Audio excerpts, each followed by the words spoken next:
Every child is unique, and that's how every child has a different skill deficit and different type of behavioral issue. So definitely we need a different approach, or definitely we require a different individualized parenting plan so that the child can be helped. Let us learn how we design or how we decide what plan is required for my child. The first important step in that is to understand what are the skill deficits in your child. One child might be having a deficit in eye contact and name response. Another child might be having deficit in questing. Another child might be having difficulty in academics. Some child might be having difficulty in responding from memory. For example, what happened in school, or what did the teacher say, and he is not able to respond.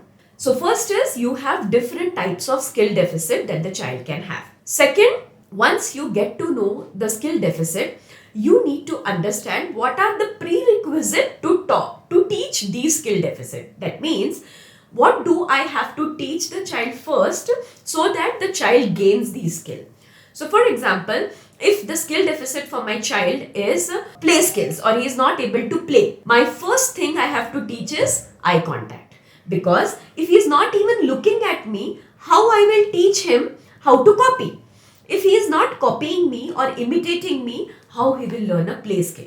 So my first requisite becomes the eye contact, or looking at me, being a little social. Similarly, if the parent wants the child to request, if the child is completely non-verbal, he will not be able to request verbally. What is my prerequisite? He first needs to repeat after me, or he needs to echo after me. So when I say ball, he needs to say ball. Then he will be able to request independently.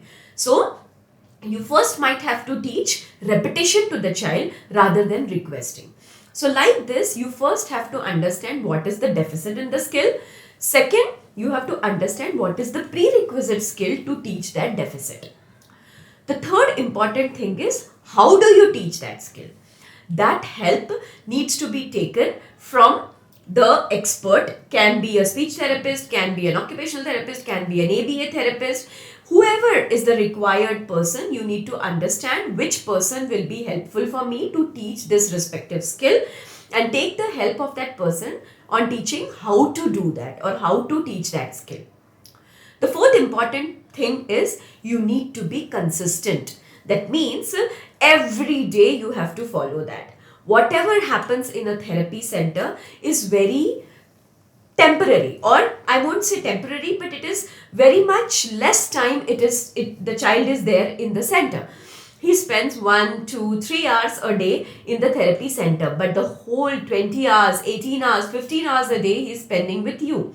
So equal effort needs to be put by the parents so that whatever you learn from the therapist is implemented at home. The one more very important thing in skill teaching is how to go ahead. Once the skill has been learned, you need to understand what is the next skill I need to teach. What is the next step I want to go.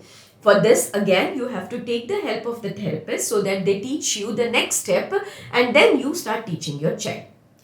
Similarly, there has to be different interventions for behaviors.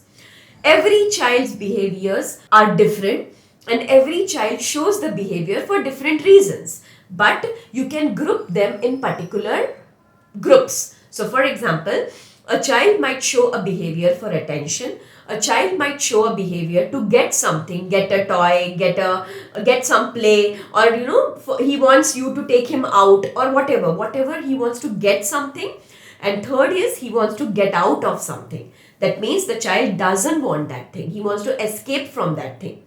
These are the usual 3 reasons that the child is showing behavior for.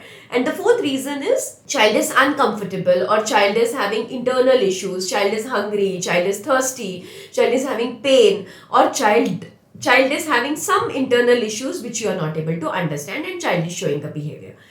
These are the usual 4 causes why the child is showing behavior. You need to understand why the child is showing a behavior. Then intervene according to that why. If you don't understand the why and start intervening every behavior in one particular way, the behaviors will never come down. So That's how individualized parenting plan is required, and that's why every time in the therapies, when we take therapies, meet the parents, when we have the parent meetings, we tell the parents to give the ABC sheet. What triggered the behavior, what was the behavior, and what did you do after the behavior. This gives us actual reason why the behavior is, and we can modify the behavior intervention based on that ABC. So whenever there are parent meetings and the child is having behaviors, you need to give the ABC sheets so that the therapist will give you intervention according to your need, according to your child's need, and according to the reasons why the child is showing the behavior. How important it is to have individualized parenting plans, both for skill teaching as well as for behavior reduction.